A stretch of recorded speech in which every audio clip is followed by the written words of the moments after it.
I was reborn at 14. Dad asked me gently, "Do you want to stay in the country with Mom or go abroad? And I'll give you 200 million." In my previous life, I cried and said I want Mom. Then I watched him keep a mistress, a female executive, and hire a nanny who bore him 3 illegitimate siblings for me and Mom to laugh at. My mom suffered for half her life and couldn't even win a decent divorce, leaving with nothing. As for me, I was manipulated, laughed at, and died a pauper in a foreign land.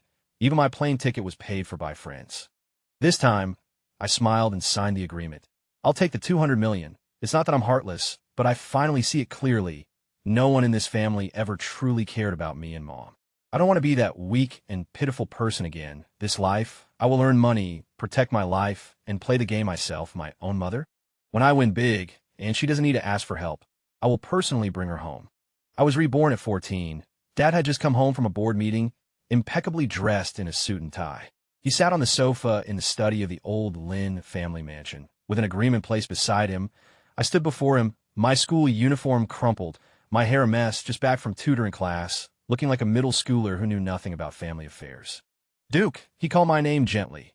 "Your mother has been emotionally unstable lately.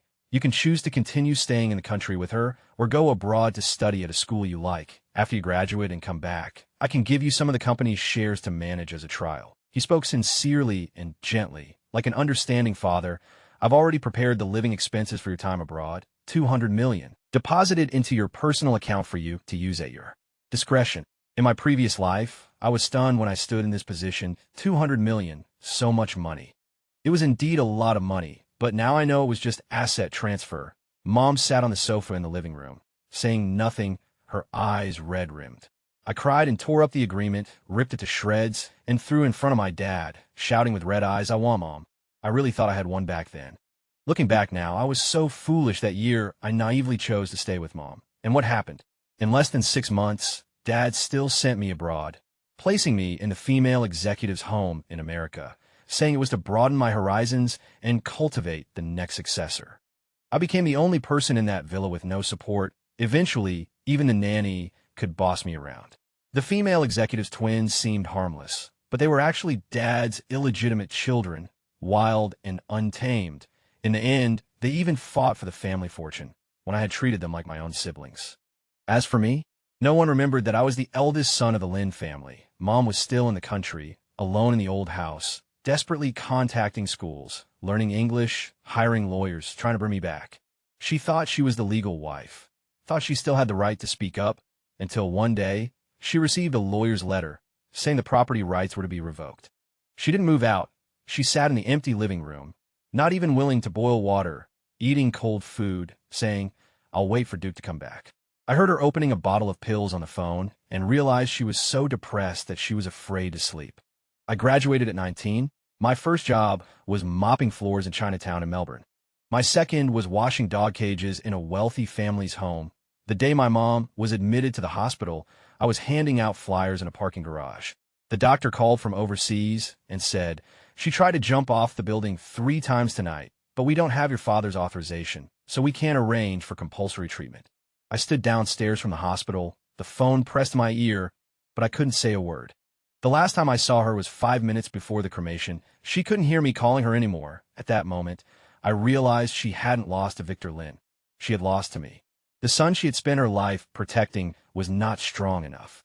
This life, the agreement was in front of me again. I didn't cry, I just picked up a pen and signed my name, Duke Lin, decisively. My dad raised an eyebrow, as if he was looking at me seriously for the first time. "Have you thought it through?" "I've thought it through." I looked at him, my tone calm, but I paused, and then added, "As your only child, I should indeed go out and gain some experience." I emphasized the word only. He was stunned for 2 seconds, then chuckled. "You are indeed Victor Lin's son. You are ambitious." I laughed too, but my laughter was more sober than his. He thought I had finally wised up and was willing to listen. But I knew in my heart that sending me out was just to cultivate a relationship with his illegitimate children in advance. By sending me away, he could get rid of Mrs. Lin and rightfully promote his female executive. Unfortunately, my mother wouldn't understand. She was still living in a dream, thinking he would eventually come back. She didn't know that once I signed this agreement, she and I would be kicked out of the Lin family's game. That night, I returned to my room, closed the door, and the moon outside the window was cold. I didn't cry. I just turned on a computer and logged into the black card account, 200 million credited to the account. I stared at the balance for a minute, then opened the drawer and took out a notebook. On the first page, I wrote, Victor Lynn's illegitimate children. Jared Lynn, Alice Lynn, place of birth. New York, Victor Lynn's offshore trust accounts. To be investigated. The flow of shares of Mom's Mrs. Lynn's dowry company. To be investigated. Goal. Within 4 years, reclaim everything that belongs to me and Mom. I clicked on my mom's photo. Her smiling face when she was young was still before my eyes, wearing an old trench coat from 10 years ago, smiling foolishly. She later gave that trench coat to the nanny, saying that the nanny's family wasn't well off. Later I saw it in the trash can, with cake crumbs and dirty footprints stuck to the trench coat. This life, I won't believe in anything anymore. It's not that I'm heartless, but I finally see it clearly. No one in this family has ever truly cared about me and Mom. From today onward, I, Duke Lynn, will use these 200 million to overturn the Lynn family's rotten game, step by step.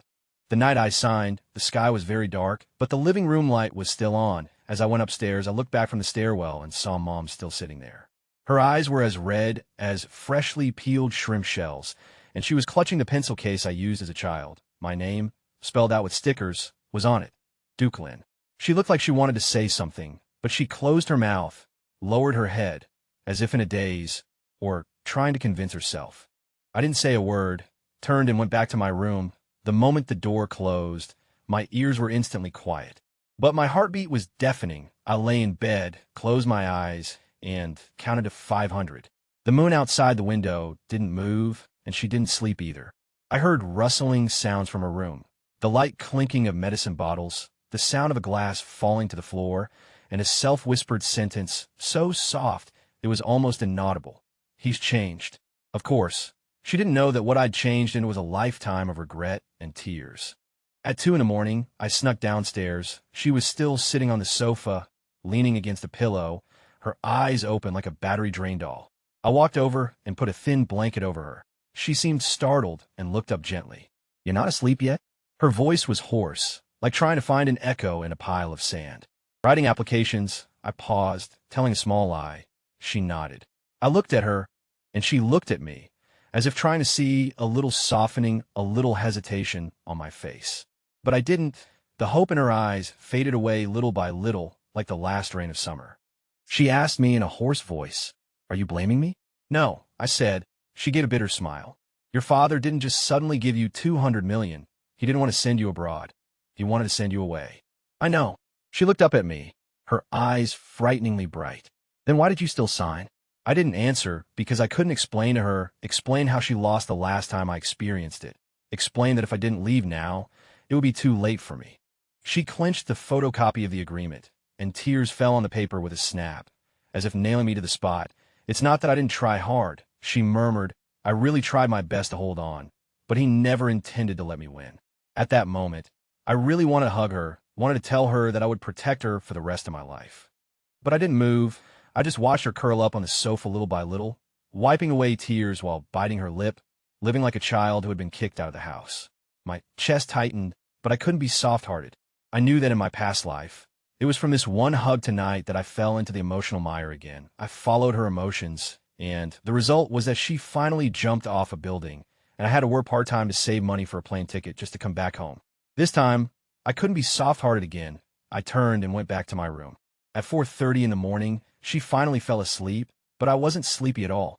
I opened my email and started preparing the documents for going abroad, applying for a transfer, visa materials, the transfer plan before the account was frozen, an EPI plan list that Mom never knew about, list of senior executives of branches of the Lynn Group, record of real estate transfers under their names, contract loopholes, overseas asset management trust windows, and the future air training plan list. First name, Jared Lynn, 3 years old, will study at a Noble preparatory school in New York in the future. I gently bit the end of my pen and circled the name Jared 3 times. Jared, how ridiculous. Just thinking about the external publicity years later, the well-known Lynn Group, with only one child, treasured by his father, made me want to vomit. In my previous life, I watched him enter the group, sign contracts, do projects, and be praised by the media as a young talent. But the public ignored the fact that he was an illegitimate child. This time, he has to go through me first. At 7 in the morning, My mother woke up. Her eyes were swollen, and her face was sallow. I finished washing up and was about to go out when she stood at the door to stop me. "Duke," she called me, her voice trembling slightly. "It's not too late to regret it now." I stopped and turned back. "Not this time," I said. "I'm going out to win, and then I'll bring you back." She looked at me for a long time without saying anything. Finally, she nodded, not a tear falling from her eyes, and only said one sentence: "Then don't lose." I smiled. "Don't worry, I won't." I closed the door, and the moment I walked out of the Lin family's house, the sun was very bright, the sky was very blue, and the wind was a little cold. The day I went abroad, Victor Lin personally took me to the airport. My mother was also in the car, sitting in the passenger seat, silent. She had spent 3 whole hours putting on makeup. Her lipstick was very red. Her powder was too heavy, but her complexion looked bloodless. She kept staring out the window, looking at the road she had traveled countless times, as if sealing herself into memory. Victor Lin wore that slightly old navy blue suit, with a proper smile, looking like the perfect husband and father to outsiders. He held the steering wheel, talking to me about school while turning to my mother, saying, "I've arranged Duke's accommodation. Serena Song will take care of him. He'll be much more at ease staying with her." My mother didn't respond, only gripped the strap of her handbag tightly, her knuckles white. Of course, she knew who Serena Song was. The company's youngest female executive, 35 years old, with dual MBA degrees, beautiful, sweet-talking, and most importantly, she had already given birth to twins for Victor Lin 3 years ago. The HR department of Lin Group even gave her a nickname, the company's crown princess. It's not that my mother didn't know. She just pretended not to. Just like this time, she was still wearing her most expensive champagne gold dress, said to be the first valuable item Dad bought her after he became rich. Mother sat ramrod straight in the passenger seat. If she was going to send me off, she would send me off like a Mrs. Lin, even if after sending me off, she would be a forgotten woman. At the airport, Dad's driver was already waiting at the VIP window, dragging my luggage. My mother held my hand and gently asked me, "Do you have your passport? Do you have cold medicine? Don't forget your cashmere scarf." As I nodded, I saw her eyes reddening. She tried hard to smile, but couldn't hold it back. Her voice tightened. "If it's cold there, call me on video. I'll send you clothes." My eyes were a little hot, but I held back my tears. This wasn't a farewell. It was a separation. Dad stepped forward, gently put his arm around her shoulder, and smiled at me. "Your mother is very worried. She hasn't slept well for the past few nights." My mother's eyes shook, clearly disoriented by the phrase "your mother." Her eyes actually reddened, as if she was being loved again. I looked at her, both angry and heartbroken. That's just who she is. Even knowing she was betrayed completely, she still wanted to glean a little bit of security from a little bit of insincerity. Maybe it's because her entire youth was spent with him. As I stood up and walked toward the boarding gate, my mother suddenly hugged me. "Duke." She buried her face in my shoulder, her voice trembling uncontrollably. "If it's hard there, just come home. Mom will always be here." I patted her back. "Mom, wait for me." "Wait for you to do what?" "Wait for me to come back and take back everything that belongs to you," I whispered in her ear. She paused, her eyes blank for a moment, then nodded. "Okay, Mom will wait for you." As I turned around, I saw Dad still holding her, looking like a loving old couple, reluctantly parting with their son before he went abroad. Only I knew that in his office drawer, he had a photo of Serena Song with the 2 children at Disneyland, smiling more genuinely than in any family photo we had taken. Only I knew that this wouldn't stop him from giving all his family property to his illegitimate children decades later. I walked into the VIP lounge. Serena Song was sitting on the sofa waiting for me. She was wearing a camel-colored trench coat with delicate makeup, cold-tone magenta lipstick, and shimmering earrings, the new Chanel model. It seemed my dad gave her a lot of money. She stood up and smiled, extending her hand towards me. "Duke, it's so good to see you again. I've heard so much about you from your father." I didn't shake her hand, only nodded. "Thank you for your trouble." She didn't mind, and turned her hand over, picking up her handbag. "It's no trouble at all. In America, just treat me like family. Don't hesitate to tell me if you need anything." I smiled. She thought I didn't know who she was in my previous life. I lived in her house for 4 years. Which drawer locked up the children's immunization records? Which passport was hidden in the safe? How many nannies she changed? What time of night she liked to call Victor Lin? I knew everything. She thought I remembered nothing. She didn't know. I'm back to settle the score. Serena Song took me on a private flight, with spacious seats, and the stewardess bowed and handed me water. Everything was like a fairy tale. After I sat down, I didn't say a word, only inserted the new SIM card, turned on location, network, recording permissions, and bound a financial account in the background to SMS verification. I knew that with this departure, I was completely saying goodbye to my identity as the eldest son of the Lin family. They can safely raise their illegitimate children, but they will soon know that I am not a son being sent away. I am a creditor returning. The day I landed, it was 5 in the morning. The sky in Los Angeles wasn't bright yet. Outside the cabin was a silent, pale blue. I followed Serena Song off the plane, dragging my suitcase behind me. Her smile was gentle, her stride confident, like a perfect caretaker. "Duke, you probably didn't get much rest last night, did you? We'll grab breakfast in a bit. Would you prefer Chinese or Western?" She asked intimately, like she truly saw me as her own son. I smiled faintly. "Either is fine. Thank you, Aunt Serena." A flicker of surprise crossed her eyes. As if she was pleasantly surprised, I called her Aunt Serena. Little did she know, it took me 3 years in my previous life to learn to call her that aunt, and in this life, it was the first chip I'd used to collect interest. The car was her own, a black Porsche Cayenne, clean and luxurious. The trunk was neatly organized, already stocked with toiletries, school uniform-style consultation lists, and a lifestyle guide. I got in the car, the windows closed, and everything fell silent. Serena Song talked the whole way, asking what color room I liked, if I wanted a tutor, if I was interested in learning to ride horses, play tennis, or golf. Her words were beautiful. Every sentence sounded like it was for my own good, but I didn't believe a single syllable. She might say I'm like her own son living in her house, but her real children were sleeping in the nursery of her suburban villa, a custom English nameplate on the door, the room filled with picture books and toys worth tens of thousands. They were twins, born to Serena Song in America, unnoticed. The year Victor Lin turned 42, they were only 3 years old now, wouldn't bother me, wouldn't appear on social media, and even less would Mrs. Lin know about them. Serena Song was a clever woman. She knew Victor Lin wasn't divorced yet, and she knew Mrs. Lin still had voting rights on the board of directors, so she hid it very well, hiding the children, hiding her ambition, and hiding her desire to make the Lin group belong to her sons. I was just a pawn under her cover. She knew I had good grades, gentle personality, was easy to control, and was obedient and sensible. Arranging for me to study abroad was just Victor Lin giving in to her persistent nagging. "Your father says your EQ is especially high, unlike some kids who just study to death." She sized me up with a smile. "Let me be honest with you. He actually values you a lot." I smiled. "Really? I didn't know." She paused, then said softly, "Don't overthink it. Your father just isn't good at expressing himself. Men are always focused on their careers. You just focus on your studies now, and when he's finished dealing with things on his end, he'll give you what's due. After all, he only has you as a son." I nodded. "Thank you, Aunt Serena. Then I'll listen to you more from now on." Her eyebrows relaxed, seeming to completely let down her guard. "Good boy." I lowered my eyes, my fingernails digging into my palm. In my previous life, I was this obedient too. Living in her house for 4 years, as inconsequential as a shadow, she would celebrate my birthday every year, inviting some of my father's friends' kids over for dinner, and her daughter was among them. The little girl looked like Victor Lin, and could call me Big Brother at the age of 3, but didn't really recognize me as a brother at all. She just looked at the adults and smiled at my superfluousness. And my mother at that time was already in a mental hospital, repeatedly chanting my name. In this life, I won't be an obedient child anymore. But on the surface, I'll act more obedient than anyone. Serena Song's house was decorated like a model home.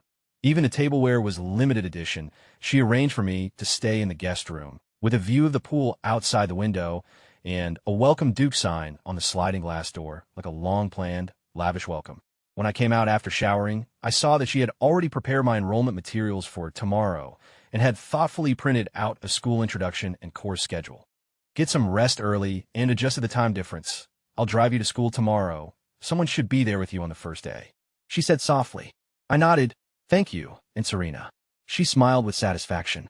At 11 o'clock at night, the lights in her room went out, but I sat at the desk in the guest room, opened the laptop I brought with me, and began to synchronize my memories from my previous life with the current situation.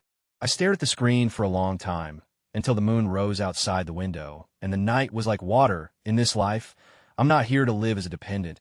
I'm here to overturn their empire. Serena Song knocked on the door promptly at 6:30 the next morning. I was already awake. "Duke, time to get up. Breakfast is downstairs." Her voice was gentle, like coaxing a small animal. I sat up in bed and opened the door. "Morning, Aunt Serena." She was momentarily taken aback, probably not expecting me to get into character so quickly. Good boy, she smiled. Come downstairs for breakfast. I'll take you to school later.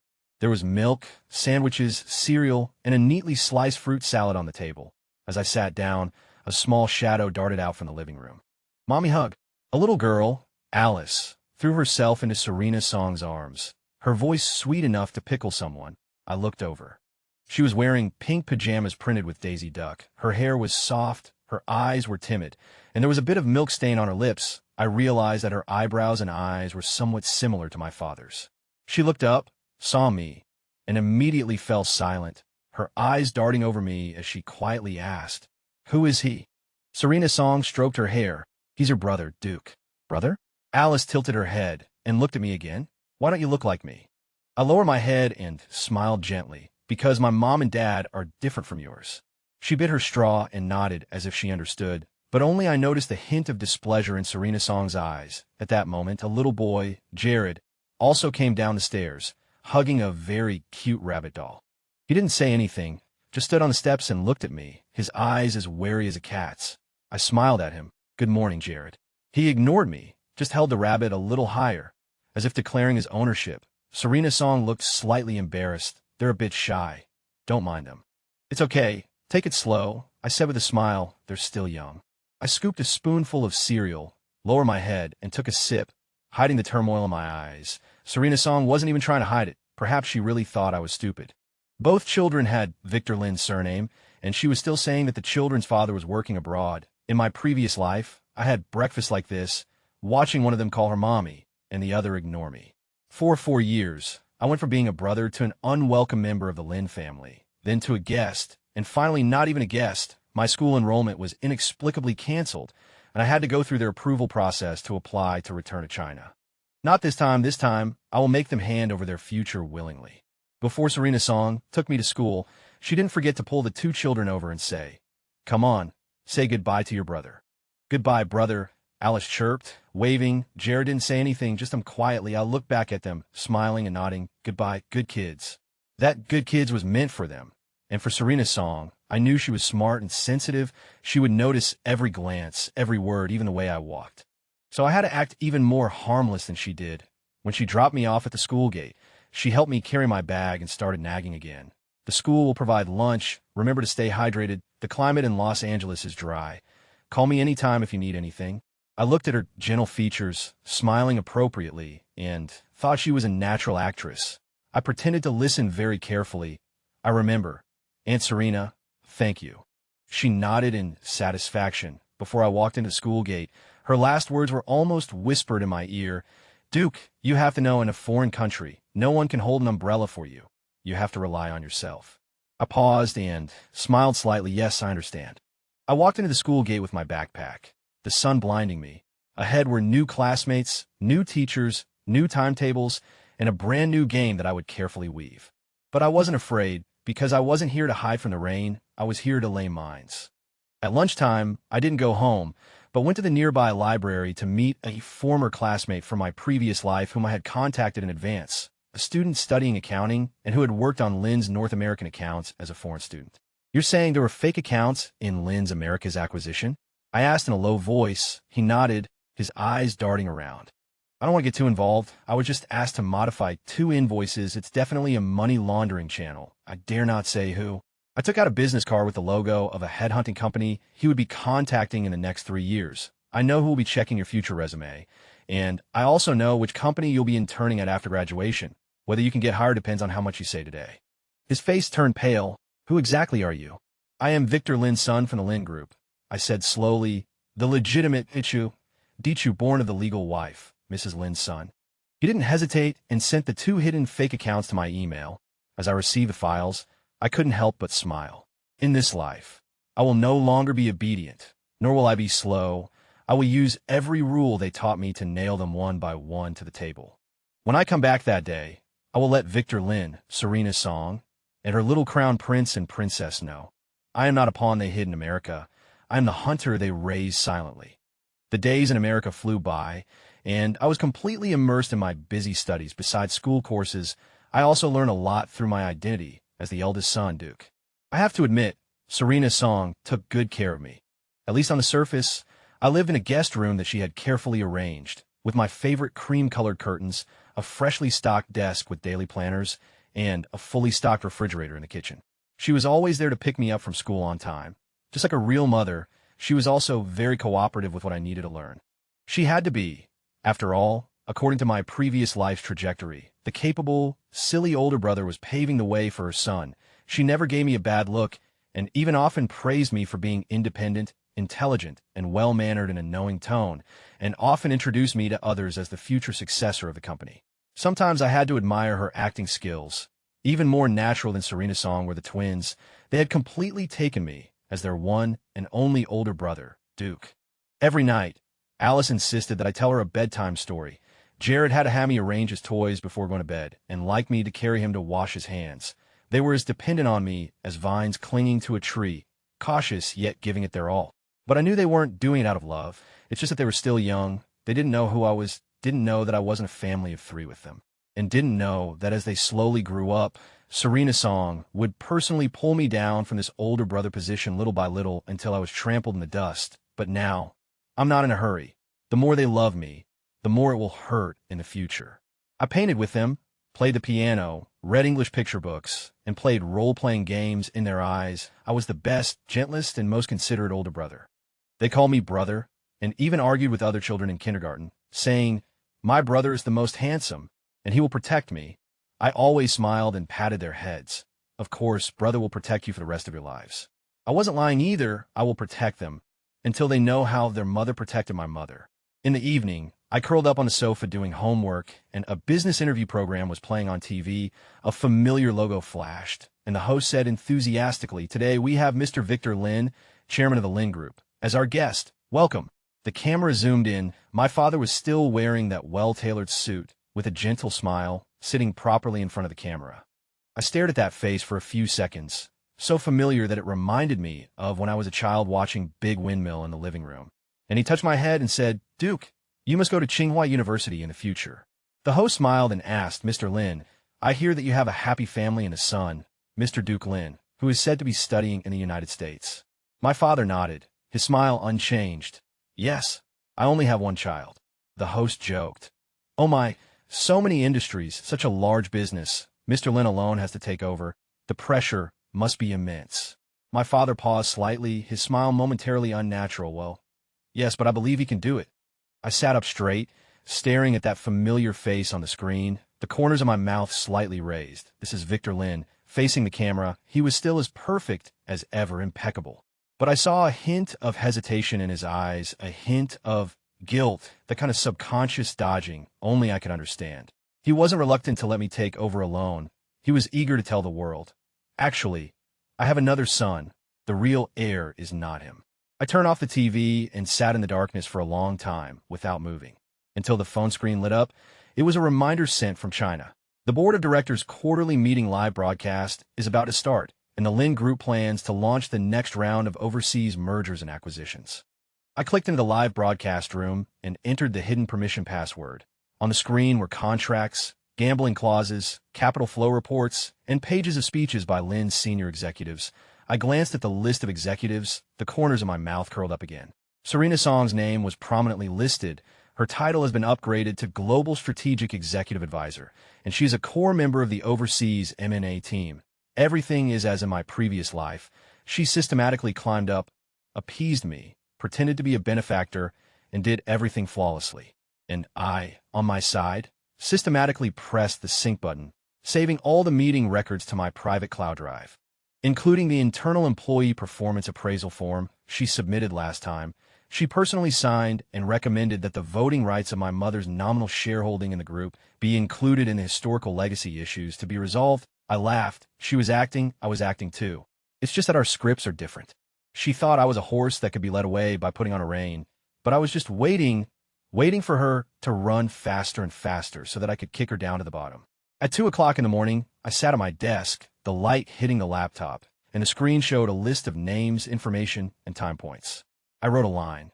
Duke Lin, 16 years old, the only legitimate heir of the Lin family. Assets are preparing to return to their place. For years, not too long, not too short, the Los Angeles sunset is still golden, but I know it's time for me to leave. On the day of my graduation, I didn't invite my father, I only invited my mother. She was wearing a navy blue velvet dress, and her complexion was much better than it was 4 years ago. The fine lines around her eyes had faded, and her brows were no longer furrowed. She stood far away in the crowd, watching me take off my graduation cap, smiling and secretly wiping away tears. I walked over, she held my hand, her voice trembling slightly. "Duke, look at you, you've lost weight again." I smiled and squeezed her hand back. "Mom, I'm fine. I've already started getting involved in company affairs, and I'll be even busier when I get back. Madam Lin, please rest assured, young Master Duke is amazing. I've admired his self-discipline all these years." Serena Song, who drove us, sat in the passenger seat with a proper smile on her face. Her tone was light and cheerful, like a harmless assistant. My mother also nodded. "Thank you for your hard work these years." "Don't say that. Duke is like half a son to me." When she said this, I saw a flicker in my mother's eyes, and she subconsciously gripped my hand tighter. I knew she understood everything. She was just waiting for a return that would never come. But I didn't give her a chance to speak, because I knew that as soon as I started reminiscing, she would be trapped in the past again. The night before going home, the two children quietly knocked on my door. "Brother." It was Alice Lin, a tiny little thing with soft, limp hair wearing pink rabbit pajamas, her eyes red. Behind her was Jared Lin, wearing a blue Superman t-shirt, hugging his favorite Transformer. "What are you two doing here?" I pretended to be surprised and let them in. "Are you going back to China?" Alice rushed over and hugged me, her voice clingy. "You said you'd be with me when I grow up." "You're lying." Jared pouted, acting like a little adult. "Dad didn't even say you were going back." "I'm going to work. It's not like I'm not coming back." I patted their heads. "Then can you video call? Say goodnight to us every day." Alice opened her grape-like eyes, and tears streamed down her face. I gently hugged her. "Yes, brother misses you every day." They really are still young, clean, clingy, cute, and even for a moment, I almost forgot that they were Serena Song's backup plan. The next day, when I was being dropped off at the airport, Serena Song gave me a big hug in the parking lot. "Duke, when your father's work is arranged, he should also think about you joining the group. After all, you are his only son." "Okay." I nodded obediently. "I'll wait for his arrangements. These two little ones are so sad you're leaving." She sighed. "They don't want to part with you, their brother." "Aunt Serena." I interrupted her, my eyes sincere. "They need me, and China needs me too." She was stunned for a moment, then smiled. "Okay, then it's up to you to choose." I picked up my luggage, and as I stepped out of the airport, the sky was just dawning. I knew that this step was the first step towards a complete return. I was not the Lin family's obedient son, nor was I a dependent living in her house. I am Duke Lin, my mother's son, the heir who will return to the Lin family to take back everything. The first thing I did upon returning to China was to pull out the organizational structure of the Lin Group and analyze the logic of senior management rotations. The second thing was to submit an anonymous resume through external headhunting channels, applying for a job under an alias at the Lin Group's most promising subsidiary. No one knows who I am, only that I have good education, solid experience, and speak appropriately, a talented person. I don't want a position arranged by my father. I want to dig 3 feet deep from places he can't control, because I know that the person who can truly inherit the Lin Group is never the one who waits for fate to bestow it. As the plane streaked across the sky, I saw my mother's instructions that night, the dependence in the eyes of Serena Song's children. And also in that media interview, Victor Lin said firmly, "Yes, I only have this one son." I smiled softly. "Yes, just this one." So this time, I will make him regret not cherishing this only child properly. In the future, I will use the power of the media to hold this only child high. The year I returned to China, I had just turned 18. Victor Lin personally picked me up at the airport, just as he had when he sent me abroad years ago, impeccably dressed in a suit and smiling affably. Several high-ranking executives stood behind him, and even through their sunglasses, I could recognize who his newly promoted confidants were and who were the seasoned veterans planning to give me a hard time. "Duke, welcome back," he said. "Yes, I smile, father." He patted my shoulder with satisfaction. "Don't worry. The company has arranged a position for you. Start with rotations in the overseas investment department, work steadily, and your position will be secured." I nodded. "Thank you, Mr. Lin." His movements faltered, and the smile on his face cracked for a moment. I knew he heard me. The word father was something I had long ago crossed out, but he still needed me. Needed me as the face of the family, a son to show off to the world, needed me to appease those nostalgic shareholders on the board. And so I came back. In my first year, I was a general dog's body in the investment department, running errands, writing reports, working late nights, not putting on any airs. Everyone thought I was humble, capable, and well-mannered, and some even genuinely liked me. In my second year, I was transferred to the president's office as a project coordinator, following Victor Lin to various events, taking notes at meetings, and debriefing afterward, quietly familiarizing myself with the power map of the entire group. He began to trust me. In my third year, my mother finally moved out of the Lin family home completely and into a newly purchased attached villa.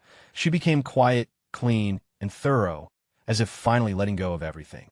But only I knew that every time she saw photos of Victor Lin and Serena Song together in the news, she would purse her lips, her fingertips trembling. "I'm fine," she would say. "Don't feel sorry for me." I would nod. "I don't feel sorry. I remember everything." That winter, Serena Song returned to China with a pair of twins, saying that the children needed to receive a Chinese education. The children were already 11 years old and were enrolled in the city's top international elementary school. I prepared a large gift package in advance and went to their home to see them. "Brother." The two children threw themselves into my arms, their eyes and eyebrows exactly like Victor Lin's. "Are you being good? Do you miss brother?" I squatted down with a smile, handing them carefully selected toys. "We miss brother. Brother smells so good." I told the teacher that I want to be a little man like brother when I grow up. Serena's Song laughed from the side. "See how attached they are to you." I smiled too. They're both smart kids. I reached out and stroked their hair, my eyes freezing over inch by inch. They were still young and didn't understand the weight they carried, but I did. That day, I went home and called my mother. "Mom, I'm going to change your bodyguards. The wind's been too strong lately. Are you afraid something will happen to me? Or are you afraid of what I'll do?" My mother asked softly. "Neither." I paused. "I'm afraid you'll steal my thunder." There was a moment of silence on the other end of the phone, and then a soft chuckle. "Duke, you've grown up." In the 6 years since I returned to China, from rotations to executive assistant, then to deputy director of a certain project, and then to board secretary, I bit down on every breakthrough, step by step. Before the chairman's election, I became the youngest member of the core secretariat, participating in all document flow and high-level meetings. I knew Victor Lin was wary, but he was too busy expanding the group to a market value of hundreds of billions, busy paving the way for Serena Song and her sons, so busy that he forgot when I had infiltrated his very site. I didn't make a sound, but everyone in the group's internal factions knew that Victor Lin only had one child. At the same time, domestic and foreign media had a very good reputation for Mr. Lin of Lin's group, saying that he was a generation of private entrepreneurs, frugal, and only had one only son. Due to these reputations, even if he wanted to show his biological sons in public, he didn't dare to appear. And all of this was a setup I created for him. On my 28th birthday, Victor Lin unexpectedly fell ill. Retribution came faster than I expected. A sudden heart attack struck him 10 minutes before the board's Q&A session, and he was rushed directly to the ICU. The media said he was overworked, but the board began reshuffling the moment he entered the operating room. When I arrived at the hospital with a briefcase, Serena Song was already guarding the ward door. Looking haggard, "Your father trusts you the most," she said, her eyes red. "No one on the board can hold the line right now. The group can't fall apart." I smiled and handed her the briefcase. "Aunt Serena, I brought a plan to stabilize the group." She hesitated before opening the file, flipping through page after page. The first page was a proposal for an emergency board meeting with authorization already signed by 7 core directors. Only her signature was missing. The second page was a proposal to restructure the group's existing shareholding. The third page was a copy of an anonymous tip-off, alleging that the chairman had used 2.6 billion yuan of group funds for a certain female executive and her children during his marriage, suspected of major financial irregularities and embezzlement. Serena Song's finger trembled. "Duke, She suddenly looked up. "What are you going to do?" My smile didn't change. "You said it yourself. I'm the Lin family's only son. Now, I'm here to collect what my father left me." "You're betraying your father." "It's not me betraying him. He already sold me out long ago." My voice wasn't loud, but it was clear as a knife. "I'm just taking the knife he handed me." Serena Song stood up, her face pale. "You won't succeed. Your father will stop you when he wakes up." "He already signed a memorandum to his will," I said, pulling a document from my bag, handwritten, detailing the arrangements for your children's upbringing and the transitional authorization for the chairman's position. She looked like she had been struck by lightning. "How did you get it?" Because I was the one who talked to him before the operation. You're lying. Aunt Serena, I said with a soft laugh. You forget I spent 10 years with him, while you only spent 3 years abroad. Serena's song froze completely. She finally realized that she thought I was waiting for the group to recognize me, waiting for Victor Lin to relent. But in reality, I was waiting for her children to grow old enough to understand the collapse of their mother. The board meeting proceeded as scheduled. I stood at the center of the conference room, my legal team and auditing representatives behind me. When I announced that I was taking over as interim chairman, Serena Song's seat was empty. Victor Lin was still in intensive care, and the twins had been taken away, destined to be placed in a fund trust, far away from the group's operations. Someone questioned, he's just a son. The chairman isn't dead yet. And I said only one sentence. I am Duke Lin, Victor Lin's only legal heir for the past 10 years. I've been involved in every project document, every financial report approval, and every bidding conference. Today is just fulfilling legal procedures. No one spoke again. Victor Lin eventually woke up. He had lost weight and looked at me, standing by his bedside, his voice hoarse. From when did you start? From the first time you said, 200 million to go abroad. He was stunned, as if recalling the moment I signed and left that spring. Don't you hate me? He asked. I do, but now there's no time for hate. I said, you raised wolves, and you should admit that you opened the door to your own house. He closed his eyes, and his fingers trembled as he reached for the call bell, but I had already turned to leave. At that moment, I finally heard him call my name softly, Duke. I didn't look back. That winter, when the group released its New Year's message, the Lin Group's official website updated the chairman's portrait for the first time. A calm, young man with clear but sharp eyes. His name was Duke Lin. He used 10 years to transform from a pitiful boy sent abroad into the true helmsman of Lin Group. He didn't win back his father's love, but he protected his mother's dignity and won the whole world for himself. I stood in front of the floor-to-ceiling window on the top floor of the group headquarters and received a video call from the United States. On the screen were the 12-year-old twins. Brother, Mom Serena has been crying a lot these past few days. She says you don't want us anymore.